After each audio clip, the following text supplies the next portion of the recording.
Hello there. On Sunday the 23rd of April, I went to Alton Towers for the first time. Ever since I got there, I wanted to do a top 10 ride. So that's what I'm doing today. And if you do enjoy this video, make sure to subscribe for more theme park content. So here are my top 10 rides at Alton Towers. Starting us off at number 10 is Runaway Mine Train. This Mack-powered coaster sits in Catania Canyon and is a very good kids coaster. It is a little rough here and then, but it is a good ride. At number 9 we have Spinball Whizzer. This is the park's spinning roller coaster, and it is a fun ride. There is only one thing preventing me from bumping up a few spaces, and it is very rough. It is quite intense in some parts, but other than that, it is a brilliant ride. You go around some twists and some turns, and it is a very good ride. At number 7 we have Gangster Granny the Ride, in the world of David Walliams. Without spoiling it too much, this ride is very cool.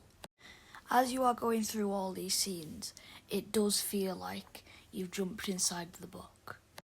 And if you don't think this will be a good ride, try it out and you will be surprised. At number 7 on this list, we have the Curse of Alton Manor, the new for 2023 dark ride. This ride is an amazing experience from the moment you walk in through that entrance to the moment you walk out through that exit. If you have time, make sure to read the jokes and the gravestones in the queue line, because it definitely will add to the experience. Overall, I enjoyed this ride. This is a family roller coaster located in the Dark Forest. I know that this ride usually builds up long queues, but when I went, there was not really a queue, so we went on twice, and both times it was amazing. And if you don't want any spoilers, then I'd say skip about 30 seconds from the video. But the indoor drop track when you go into that building is amazing.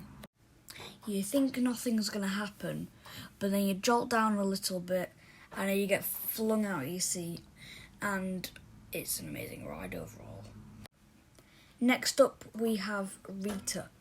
Now this is the park's hydraulic launch roller coaster, and when it opened, it was Europe's first hydraulic launch roller coaster.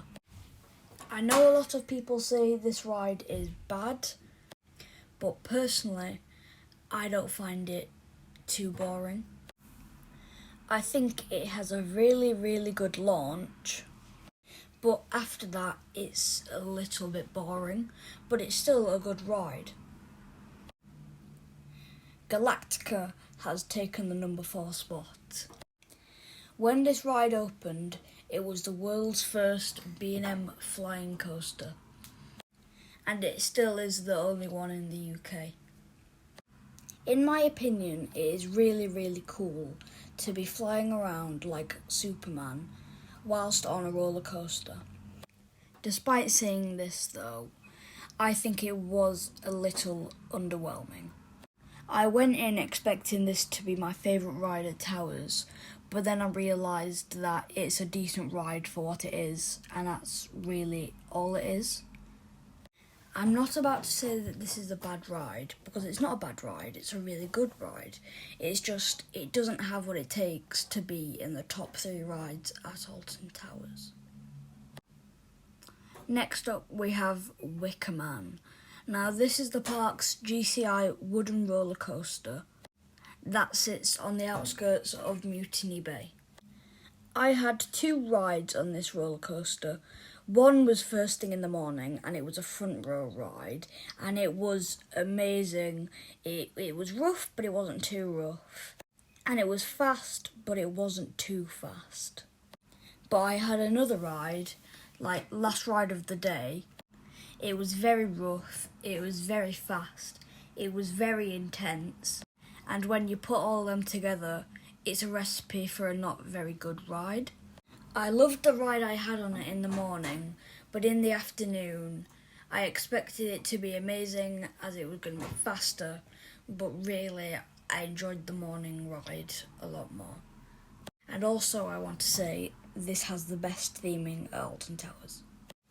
At number 2 we have Oblivion. When this opened back in 1998, it was the world's first vertical drop roller coaster. Now we all know the famous drop isn't actually vertical, it's 87.5 degrees. But what you might not know is that the seats are actually slanted at a 2-degree angle, so when you go down it, it is technically vertical. But overall it is an amazing ride. When you leave the station and start going up the lift hill, it's very slow and it's very steep, and you might get a little bit scared. I'm not gonna lie, I did.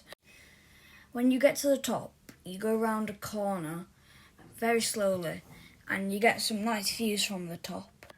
When you hang over the drop, you hang there for about half a second.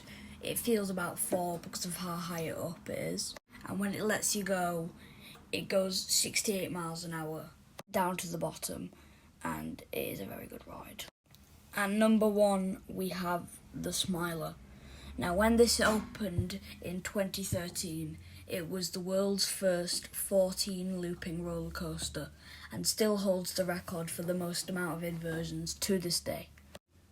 This ride is not as intense as you might think, but then again it's not like a kid's coaster on the level of intensity. For anybody who is scared of roller coasters or scared of the Smiler in particular, let me just say that by going on this ride, there is nothing to be afraid of. I guarantee you'll get on it and you'll love every second of it. Here's a shout out to my friend Chicken Boy and Cookie Kid who came with me on our adventure.